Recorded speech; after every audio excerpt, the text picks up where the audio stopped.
তো আজকের এই ভিডিওর মাধ্যমে আপনি জানতে পারবেন যে কিভাবে মোবাইলের সাহায্যে আপনি ড্রাইভিং লাইসেন্সের আবেদন করবেন এবং ড্রাইভিং লাইসেন্স আবেদন করার ঠিক আগ মুহূর্তে কি কি ডকুমেন্টেশন অবশ্যই আপনার হাতে রাখতে হবে সে বিষয়ে সমস্ত ইনফরমেশন দেওয়া হলো। তো ভিডিওর শুরুতে একটা কথা না বললেই নয়, এখানে যে ডকুমেন্টগুলো আছে সেটার ব্যাপারে আপনার বিস্তারিত জানতে হবে, না হলে পরবর্তীতে ড্রাইভিং লাইসেন্স করতে যেয়ে আরও বেশি ঝামেলায় পড়বেন। তার জন্য কিছুটা ডিটেলস দিলাম, যে কারণে ভিডিওটা একটু বড় হতে পারে। তো আশা করি এটা দেখলে ছোটোখাটো ঝামেলা থেকে মুক্ত হয়ে যাবেন এবং বারবার অনেক ভিডিও দেখার থেকে বেঁচে যাবেন। তো আরও একটা জিনিস মাথায় রাখবেন যে আপনি যদি মোবাইল দিয়ে অ্যাপ্লাই করেন সেক্ষেত্রে আপনার মোবাইলের যে ক্রোম ব্রাউজার আছে সেখানে গিয়ে ডেস্কটপ সাইটটা অন করে নেবেন। সেক্ষেত্রে অনেকটা কম্পিউটারের মতো ভিউ পাবেন এবং আবেদন করতে অনেক সহজ হবে। তো শুরুতেই জেনে নেওয়া যাক কী কী ধরনের ডকুমেন্টেশন প্রয়োজন হয়। তো সর্বপ্রথম একটা জিনিস জেনে রাখা প্রয়োজন, সেটা হচ্ছে যে ড্রাইভিং লাইসেন্স আবেদন করার জন্য আপনার বয়স প্রফেশনাল বা পেশাদারের ক্ষেত্রে মিনিমাম 21 বছর এবং অপেশাদার বা নন প্রফেশনালের ক্ষেত্রে মিনিমাম 18 বছর হতে হবে, অন্যথায় আপনি ড্রাইভিং লাইসেন্সের জন্য আবেদন করতে পারবেন না। দ্বিতীয়ত যেই জিনিসটা প্রয়োজন সেটা হচ্ছে যে আপনার একটা পাসপোর্ট সাইজের ছবি থাকবে, যেটা আপনি মোবাইলের সাহায্যে তুলে সেটাকে 300x300 পিক্সেলে ক্রপ করে নেবেন। তো এরপরে যে জিনিসটা আছে সেটা হচ্ছে মেডিকেল সার্টিফিকেট। তো মেডিকেল সার্টিফিকেটের ব্যাপারে আপনার কিছু তথ্য জানতেই হবে। সেটা হচ্ছে যে আপনি মেডিকেল সার্টিফিকেট কোথা থেকে নামাবেন এবং কিভাবে সেটা পূরণ করবেন সেটা আমি এই ভিডিওতেই দেখিয়ে দিব। কিন্তু এছাড়াও গুরুত্বপূর্ণ বিষয় হচ্ছে, তো মেডিকেল সার্টিফিকেট পূরণ করার পর একজন রেজিস্টার্ড ডক্টর দ্বারা সেখানে স্বাক্ষর করাবেন এবং তার সিল সেখানে থাকবে এবং অবশ্যই তার রেজিস্ট্রেশন নম্বর সেখানে থাকতে হবে। আরও একটা জিনিস মাথায় রাখতে হবে, সেটা হচ্ছে যে যেদিন থেকে আপনি মেডিকেল সার্টিফিকেট স্বাক্ষর করাচ্ছেন ওই দিন থেকে সর্বোচ্চ 2 মাস পর্যন্ত সেই মেডিকেল সার্টিফিকেটটা ব্যবহার করতে পারবেন। 2 মাসের অধিক হয়ে গেলে সেটা আর আপনি পরবর্তীতে সাবমিট করতে পারবেন না। তো এই জিনিসটা অবশ্যই মাথায় রাখতে হবে। তারপরে যে জিনিসটা প্রয়োজন সেটা হচ্ছে শিক্ষাগত যোগ্যতার সনদ। তো এইখানে অনেক মানুষ গুলায় ফেলে যে এইখানে তার সর্বোচ্চ শিক্ষাগত যোগ্যতার সার্টিফিকেট দেওয়া প্রয়োজন কিনা। এইখানে একটা জিনিস অবশ্যই জেনে নেওয়া প্রয়োজন, সেটা হচ্ছে যে ড্রাইভিং লাইসেন্স আবেদন করার জন্য আপনাকে মিনিমাম 8ম শ্রেণী পাস হতেই হবে, অন্যথায় আপনি ড্রাইভিং লাইসেন্স আবেদন করতে পারবেন না। তার জন্য সেটা ভেরিফিকেশন করার জন্য আপনার যে কোনো একটা সার্টিফিকেট দিলেই হবে যেটা 8ম শ্রেণীর উপরে। আপনি এসএসসি দেন, ইন্টার দেন, বা চাইলে আপনি সর্বোচ্চ সার্টিফিকেটটাও দিতে পারবেন, সেটা আপনার মর্জি। কিন্তু এটা আহামরি কোনো ভ্যালুয়েবল কিছু নয়, জাস্ট সিকিউরিটি পারপাস বা প্রমাণস্বরূপ প্রদান করতে হয়।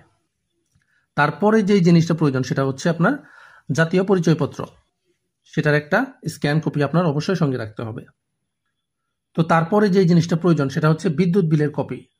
তো এই জায়গায় অনেকে একটু কনফিউজড হয়ে যায় যে আসলে বিদ্যুৎ বিলের কপিটা তো আসলে আমার নামে আসে না, সেক্ষেত্রে আমি কিভাবে দেবো। তো এখানে জানার বিষয় হচ্ছে তারাও জানে যে বিদ্যুৎ বিলের কপি আপনার নামে আসবে না, এটাই স্বাভাবিক। এটা সাধারণত পূর্বপুরুষদের নামে থাকে, মানে আপনার বাবার নাম বা দাদার নামে থাকে।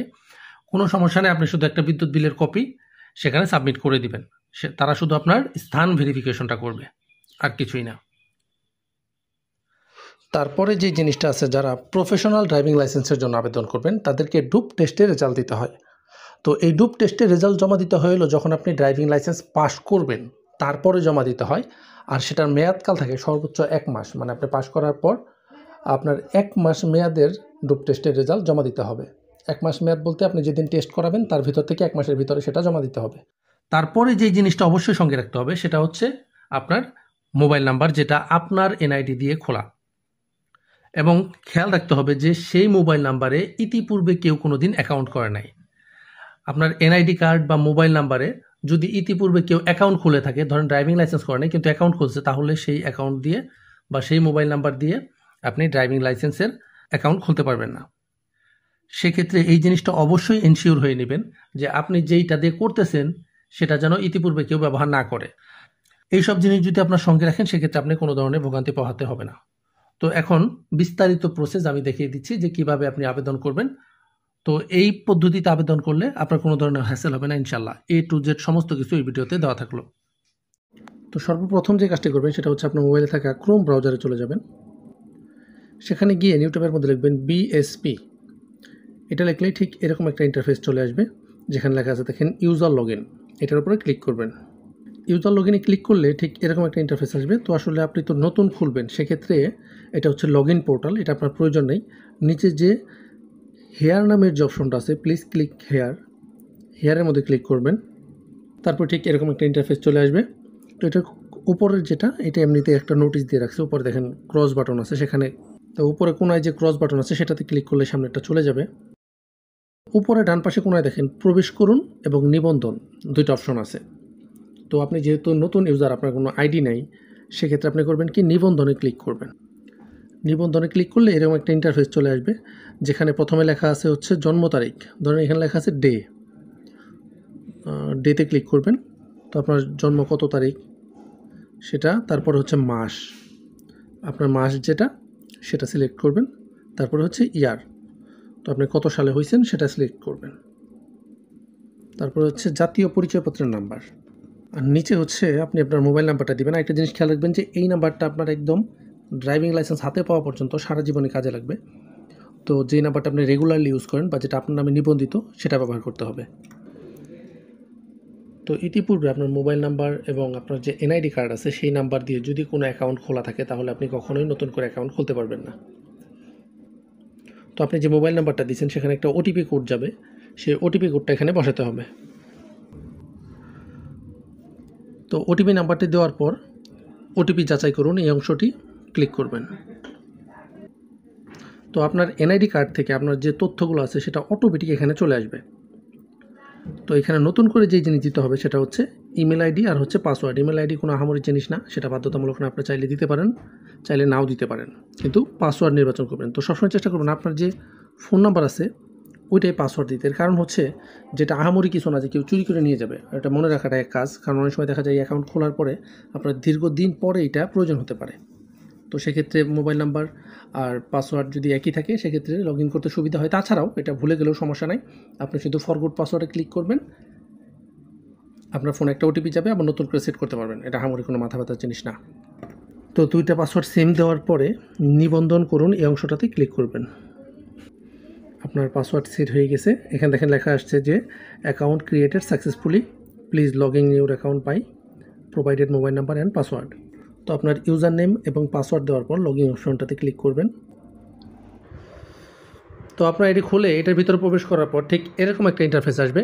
তো সর্বপ্রথম যে কাজ করতে হবে যে আপনার প্রোফাইল যেটা আছে সেটা ঠিকঠাক মতো সাজাতে হবে এবং আপনার যত ইনফরমেশন আছে সেটা আগের থেকে অ্যাড করে নিতে হবে। এটা অনেকটা ফেসবুক প্রোফাইলের মতো, যে সেখানে ছবি অ্যাড করবেন এবং আপনার জীবন বৃত্তান্ত অ্যাড করবেন, এরকম টাইপের। তো উপরে যে বাম পাশে 3 ডট আছে এই জায়গাটাতে ক্লিক করবেন। একটু জুম করে দিই, না হলে আপনাদের বুঝতে সমস্যা হবে, ফোন তো। তো উপরে হোম লেখা যে অপশনটা আছে এখানে যদি ক্লিক করেন 2 নম্বরে দেখেন প্রোফাইল নামে একটা অপশন আছে। প্রোফাইল অপশনে ক্লিক করলে ঠিক এরকম একটা ইন্টারফেস আসে।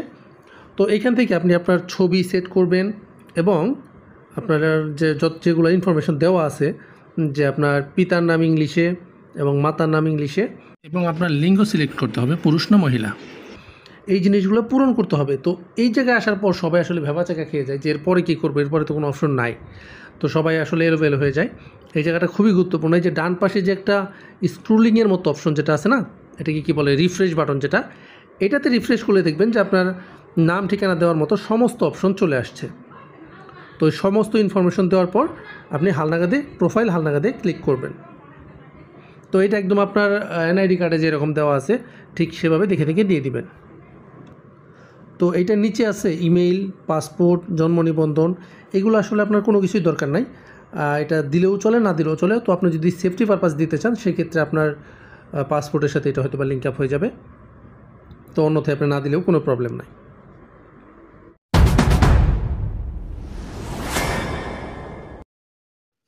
তো প্রোফাইল হালনাগাদের কাজ হয়ে গেলে ওইখানে কাজ মোটামুটি আমাদের শেষ। তারপর এখন হচ্ছে আবেদন করার পালা। আপনি আবার হোম পেজে চলে আসবেন। তারপর এই যে বাম পাশে যে 3 লাইন আছে এখানে ক্লিক করবেন। তো এখানে গাড়ির মতো যে অপশনটা আছে ড্রাইভিং লাইসেন্স লেখা, এই জায়গাটাতে ক্লিক করবেন। তারপর উপরে দেখেন লেখা আছে যে ড্রাইভিং লাইসেন্স আবেদন, এই জায়গাটাতে ক্লিক করবেন। তো এই জায়গায় ক্লিক করলে ঠিক এরকম একটা ইন্টারফেস আসবে। তো উপরে যেখানে আছে এখানে দেখেন যে মেডিকেল সার্টিফিকেট ফর্মের জন্য এখানে ক্লিক করুন। তো আপনি যদি এখানে ক্লিক করুন, এই লেখাটার উপর ক্লিক করেন, তো আপনার মেডিকেল ফর্ম যেটা আছে সেটা ডাউনলোড হবে। তো মেডিকেল সার্টিফিকেট এটা পূরণ করার নিয়ম উপরের আই বাটনে দেওয়া আছে একটা ভিডিও, ছোট ভিডিও, সেটা দেখে নিতে পারেন। অন্যথায় কমেন্ট বক্সে আমার ড্রাইভের লিঙ্ক দেওয়া আছে, সেখানেও পূরণ করা আছে, চাইলে সেখান থেকে আপনি নামিয়ে নিতে পারবেন। তো এই পর্যন্ত আপনার সমস্ত ইনফরমেশন রেডি হয়ে গেলে তারপর আপনি আবেদনের জন্য প্রস্তুত হয়ে যাবেন এবং আবার হোম পেজে চলে যাবেন। তো ড্রাইভিং লাইসেন্সের এখানে এসে ড্রাইভিং লাইসেন্সের জন্য আবেদন এই জায়গাটাতে ক্লিক করবেন। ক্লিক করার পর এখানে দেবেন আমি সম্মত। তো এখানে আপনার নাম ঠিকানা যা আছে সমস্ত অপশন চলে আসবে। তো আপনি একবার চেক দিয়ে নেবেন যে সবগুলো ঠিক আছে কিনা, তারপরে দিবেন নেক্সট। তো এখানে ড্রাইভিং লাইসেন্সের ভাষা, তারপর হচ্ছে ড্রাইভিং লাইসেন্সের ধরন। তো এখানে লেখা আছে যে এগুলো অটো থাকবে সব কিছু। তো এই জায়গাটা চেঞ্জ করতে হয়। আপনি কি করবেন, প্রফেশনাল না নন প্রফেশনাল। দেখেন আপনি যদি নন প্রফেশনাল করেন সেক্ষেত্রে আপনার দুইটা অপশন আসবে, একটা হচ্ছে মোটরসাইকেল, একটা হচ্ছে লাইট যান।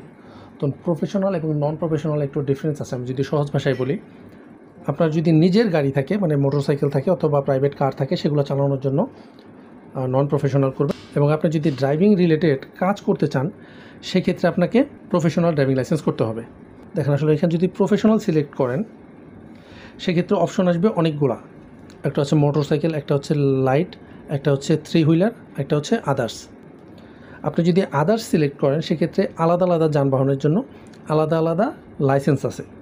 যেমন এখানে আছে ট্রাক্টর, কম্প্যাক্টর, ডাম্পার, মানে নানান কিছু আপনার যেটা প্রয়োজন হয় আর কি করতে হবে। তো ধরলাম আমরা আসলে নন প্রফেশনালি করব। তো সবসময় চেষ্টা করবেন যে লাইট সহ করতে, আর যদি শুধু মোটরসাইকেল করতে চান সেক্ষেত্রে শুধু মোটরসাইকেল করবেন, তারপরে দিবেন নেক্সট। তো এই অপশনটা পূরণ করার আগে যে জিনিসটা আপনার অবশ্যই মাথায় রাখতে হবে সেটা হচ্ছে যে এখানে যত ধরনের নাম দিবেন সেগুলোর স্পেলিং এনআইডি কার্ডের সাথে মিলিয়ে দিবেন। মানে আপনার বাবার নাম, মায়ের নাম বা আপনার ওয়াইফের নাম তাদের এনআইডি কার্ডের সাথে মিলিয়ে দিতে হবে, কারণ এটা পরবর্তীতে এনআইডি কার্ডের মতোই কাজ করে। সেক্ষেত্রে আপনি যদি ভুল তথ্য দেন পরবর্তীতে ভোগান্তি পোহাতে হতে পারে। এখানে যেটা লেখা আছে আপনার স্বামী বা স্ত্রীর নাম, এটা পূরণ করতে হবে। তো এখান থেকে আপনার শিক্ষাগত যোগ্যতা, আপনি কোন কোন বিষয়ে লেখাপড়া করছেন সেটা দিবেন। তারপর হচ্ছে আপনার পেশা, আপনি কি বৈবাহিক অবস্থা হচ্ছে ম্যারিড। আর এখানে লেখা আছে আপনি দ্বৈত নাগরিক কিনা, মানে আপনি 2 দেশের নাগরিক কিনা। তো দ্বৈত নাগরিক বলতে 2 দেশের পাসপোর্টধারী বোঝায়, তো এখানে আপনি না দিবেন। তো এরপর নিচে থেকে নেক্সট বাটনে ক্লিক করতে হবে। নেক্সট বাটনে ক্লিক করার পর ঠিক এরকম একটা ইন্টারফেস আসবে। তো সর্বপ্রথম আছে মোবাইল নাম্বার, আপনার মোবাইল নাম্বার অটো দেওয়া আছে। তারপরে আছে জরুরি যোগাযোগের নম্বর। তো এখানে আপনি আপনার বাবার নাম এবং তার সাথে সম্পর্ক বা যে কোনো ভাই বোন যারটা দিতে পারেন তার ফোন নাম্বার এখানে দিতে হবে। তো আপনার জাতীয় পরিচয়পত্রের যে ঠিকানা আছে সেটা বাংলায় যেটা আছে এটা অটোমেটিক দেওয়া আছে, ইংলিশেরটা আপনাকে আপডেট করতে হবে।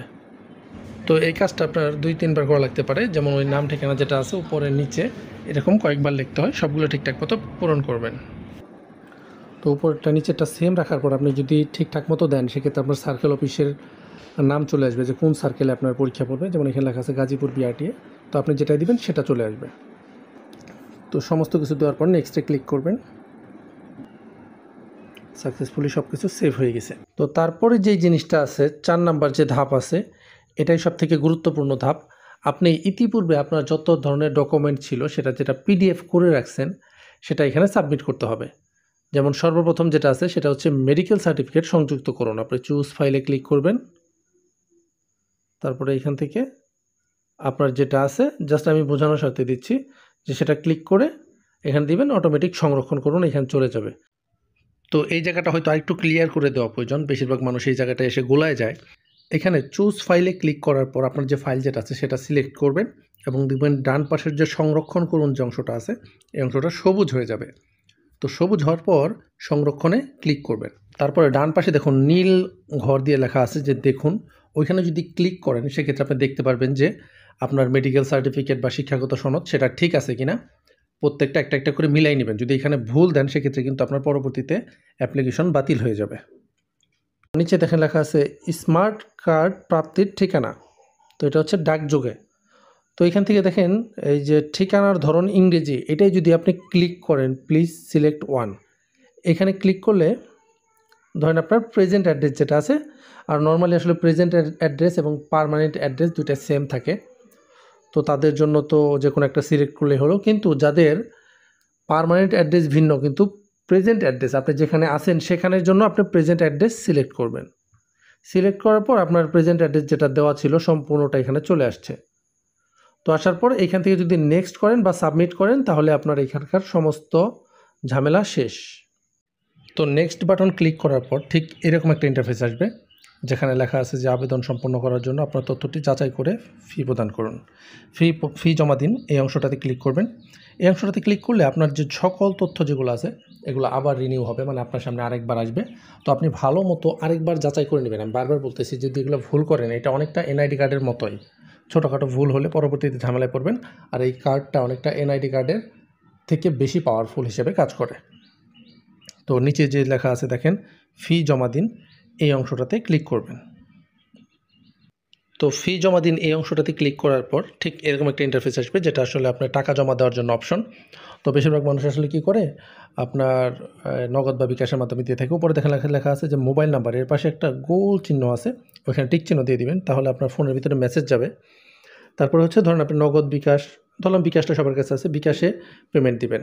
তো এটা মাস্টার কার্ড বা ভিসা কার্ড এগুলোর মাধ্যমে দেওয়া যায়। তো আপনারা ধরেন বিকাশে দিবেন, বিকাশ সিলেক্ট করবেন।